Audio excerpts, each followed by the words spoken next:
Hey, what's going on everybody? Welcome back to another video. Today, I'm going to be talking about Phantasm II. First things first, I'm going to give you my overall thoughts of the movie. So, I thought it was decent. There were quite a few things that I liked, but I had some problems with it. There were some problems that I have with the first movie, and that's mainly that some points of the movie are hard to follow for me, and then some points kind of like drag on a little bit, and some they're like a little bit boring because of that. But there was quite a bit that I really liked about this movie, and overall, I think it's a pretty solid sequel. You know, it didn't stray too far from the premise and the overall feel of the first movie, and this was definitely, a bigger budgeted effort, and you can tell when you watch it. And I feel like a lot of stuff was just amped up in this movie. Like something that I really liked, and then I'm gonna get into a little bit later, is like I thought the special effects were fantastic. Like in all regards, you had all kinds of you know explosions, pyrotechnics. When the actual little spheres are cruising through the air, I think that's stop motion. Because I think this, I mean, I don't think CGI was really being used at this point. That looked good, but all the gore effects were really good, and the creature effects in this were just amped up from the first one. So yeah, like I said, I had a decent time with this. I didn't absolutely love it, but if you all have seen my review of the first one, I'm not the biggest fan of that movie, but I enjoy it. That's how I felt with this. Like I enjoyed it, but I'm not the biggest fan of this franchise ever, But anyways, I'm gonna get into the movie here. Um, One thing I honestly, most of my little notes that I wrote down are positives, you know. So there's that. I'm not hating on this movie. I'm just giving you my overall thoughts. Like I'm not gonna come on here and just lie. It's not cool. But anyways, one thing that I really like is the movie starts right after the first one, like a minute after. Like you get to see exactly what happened after the first movie, and I love that stuff. Like in any movie, I love the continuity, and it's interesting. Because later on in the movie, it is set quite a few years later. Like Mike is 19 during this movie, so it's been quite a few years. But I like that that initial sequence, that initial set of scenes where it shows what happened immediately after. And that was an action-packed sequence. And I'm not entirely sure, so I could be wrong here, but I think quite a bit of that first sequence was unused footage from the first movie. That's what I thought, because I'm pretty sure A. Michael Baldwin, who played Mike in the first one, was in quite a few of those scenes, and they were different ones than the from the first movie. So I thought that was really awesome, and I'm gonna segue into this because it kind of ties into the first sequence. But yeah, I already touched on this, but it's definitely bigger budget, bigger scale, lots of explosions. I thought it was kind of funny. For some reason, I was just thinking about this when I was watching the movie. At the end of that initial sequence, the house blows up, and the tall man's walking away, and that's a whole like action movie cliche, like the hero, you know, walks away from the explosion, doesn't look back. And I mean, I guess it's not applicable because the tall man's the villain, but like my dude like totally looked back at the explosion, like he was just walking, all chill, not looking at the explosion. Then he looks back at the explosion. Totally ruined the whole movie for me. I mean, how am I gonna you know, believe that the tall man is this like hardcore villain when I mean he's looking at explosions like there's something cool. You gotta act like it's nothing. Like, oh, explosions are just something slight. Like, I see those every day. Oh, this doesn't faze me. Like, well, come on. Why is the tall man looking at explosions? I don't know. That's just something that I noticed. I was like, you know, you can't be doing that, tall man. Like, it doesn't really go with your character. Like, you gotta just act unfazed. Don't look at explosions, please. I'm just joking though. I think it was totally fine. I just thought that was like funny to point out. Yeah, so you got all kinds of, you know, pyrotechnic stuff, explosions. The special effects budget was like ramped up in this, and that's I kind of touched on this in like the beginning of the video, but I this was just something I was thinking. Like, I'm thinking when the spheres are running through the air, it's stop motion, but I don't know if anyone like knows, like, is it CGI? Because I don't think CGI was really used until like the 90s, because like the one movie that I recall was like the most like one of the most famous movies for like really being one of like the early movies to use CGI was Terminator 2, and that didn't, you know, come out until quite a few years after this. But all the scenes of like the spheres flying through the air looked really good. Like, if that was stop motion, like, I'm impressed. Like, it looked like CGI though, but it looked like good CGI. So like, I that's just something I was like admiring when I was watching this. I'm like, this came out in the 80s, and like the special effects were like so awesome. Not saying that 80s special effects are not good, because I'm a huge, you know, 80s movie fan. I love all the 80s horror movies, and I think like all the practical effects in those are like better than, you know, all this new CGI stuff. But I was just like, man, for the time, the effects in this are fantastic.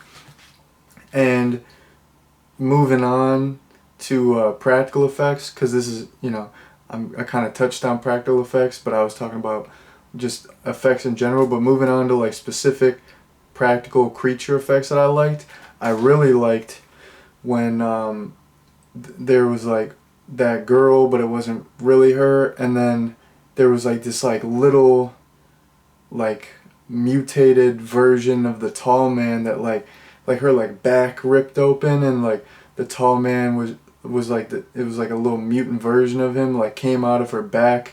And then in this, you got to like all the little dwarves, like you got to see their faces up close, and they were just like, they look like these like just like decrepit like zombies. They looked really good. Like, they didn't look good, but I mean like the makeup effects look good.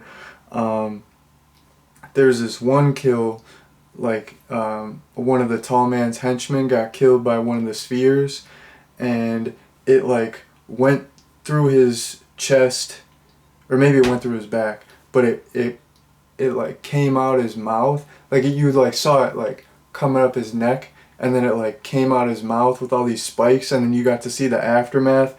That was awesome. And then getting into spoilers here, so this is kind of an effect that was at the end of the movie, so if you don't want the movie to be spoiled, you know, tune out. But like during the third act, when they're fighting the tall man, and he's like melting and stuff, that looked amazing. Like, it looked so good.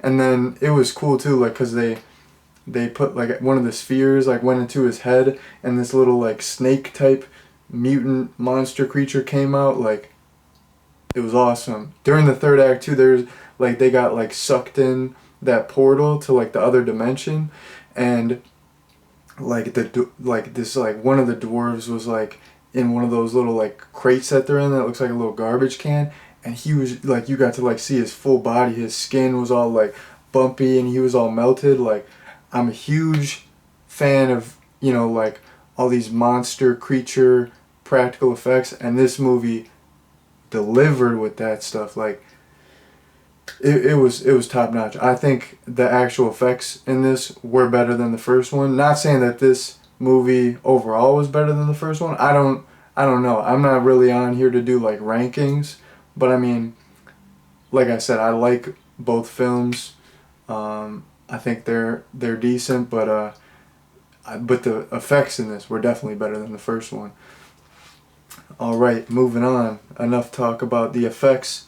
Let's get into the most important aspect of this movie.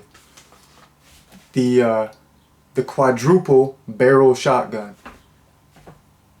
I mean, this is the best part of the movie.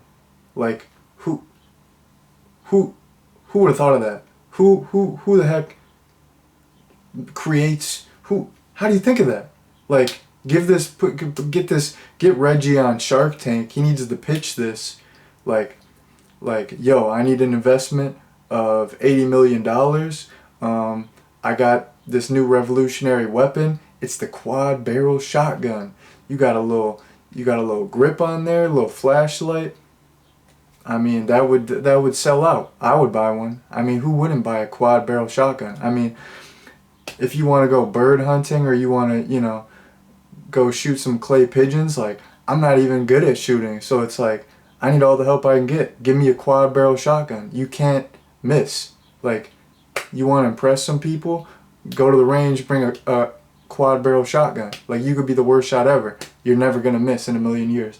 But I thought that he didn't get the quad barrel. I thought it was like a triple barrel shotgun, because I saw like all the trailers, like, at one point or another.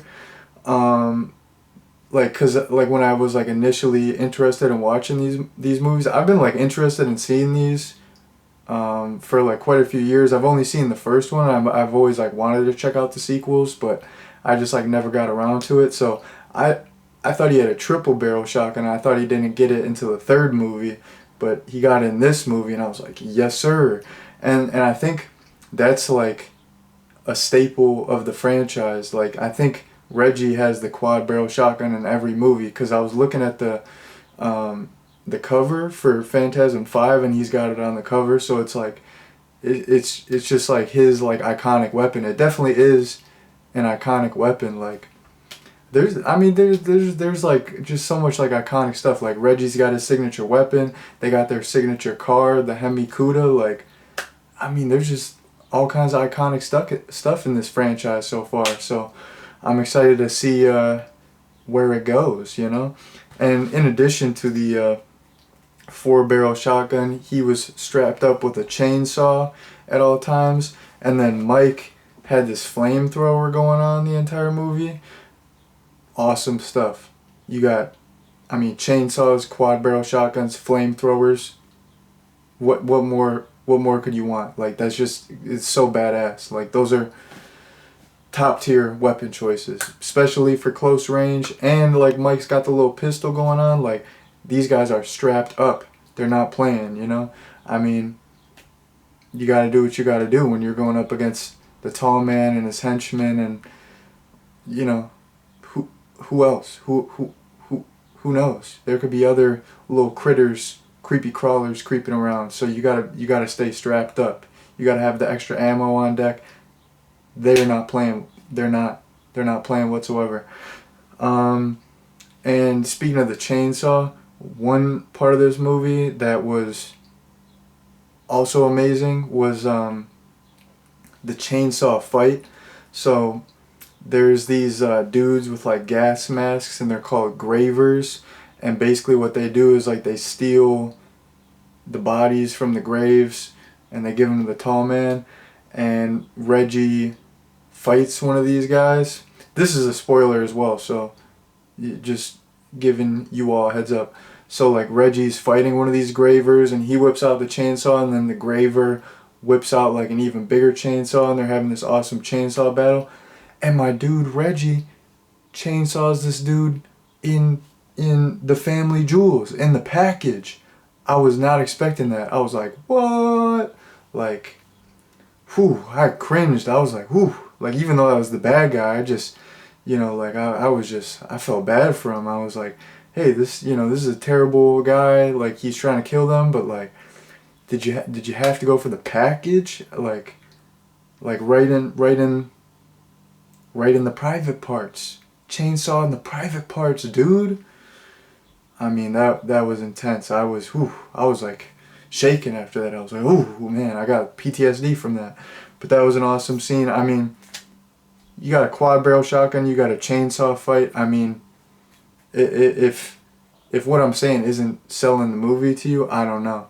I mean, if someone told me, like, if that's all you got to say to me, and I'll go and I'll watch a movie. If you're like, yeah, he's got a 4-barrel shotgun, and then there's a chainsaw fight where this dude gets chainsawed in the private parts, and he's a bad guy, and I'm like, all right, where do I see this movie?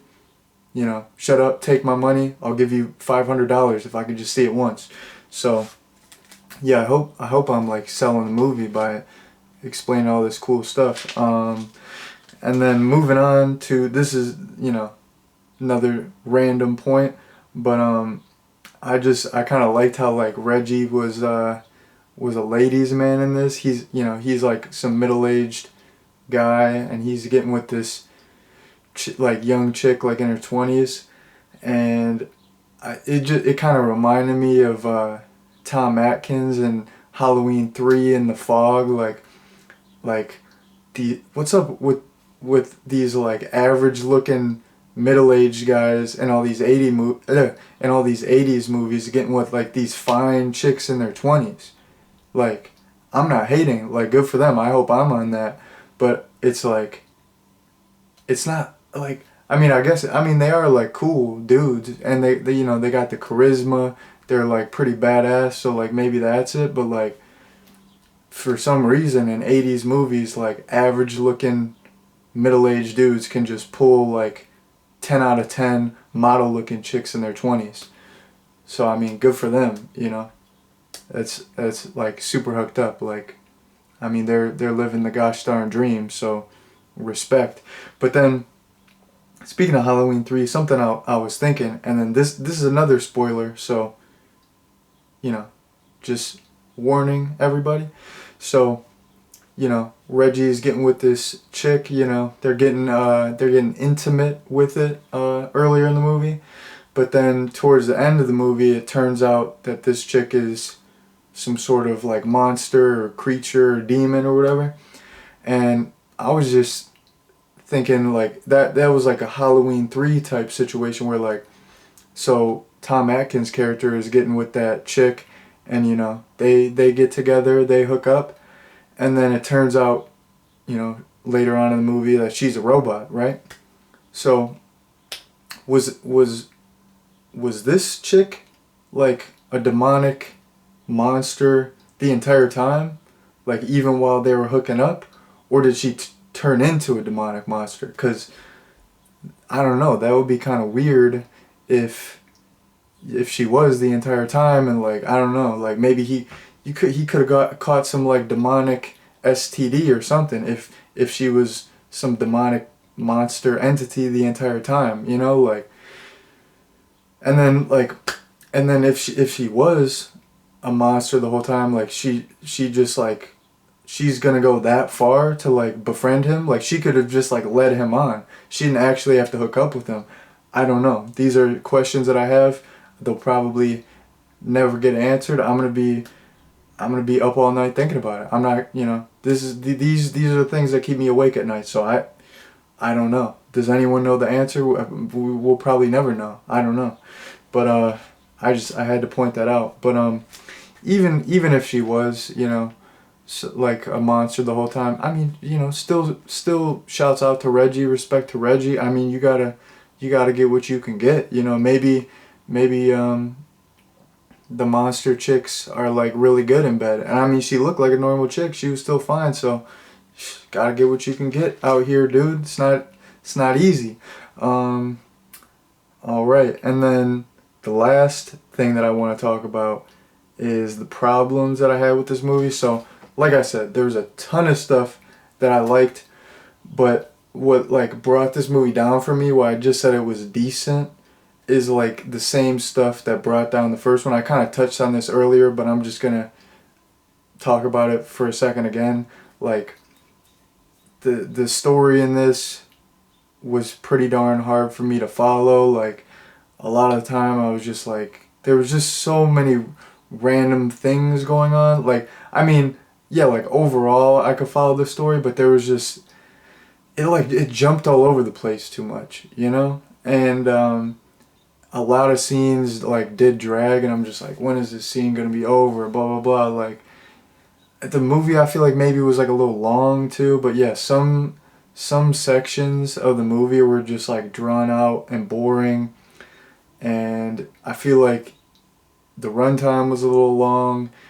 It was hard to follow, like too much stuff going on, and like overall that did like bring the movie way down for me. Like there were so many things that I liked, but like in between that, it was just like hard to get into the movie as a whole. You know, it's like so many aspects and ideas, you know, from the movie I really like, but the overall movie, just like sitting down and watching it, it's, you know, it does drag a little bit for me. So that's the same problem I had with the first one. That, you know, I said this already in this video, I said it in the last one. I like these movies. I like the first Phantasm.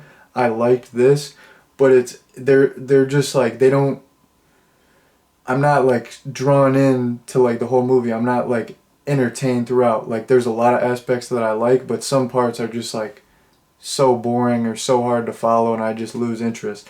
But like I said, overall, I think it's a decent movie. I think it's a good follow up, and would I recommend it? I definitely would recommend it. I think, you know, the just watching it for the effects alone and some of the action sequences, like the chainsaw fight and all the stuff with like the quad barrel shotgun. Like I forgot to mention this, but he takes out like four of the dwarves at once with the quad barrel shotgun, and they got like they're like yellow blood dripping out.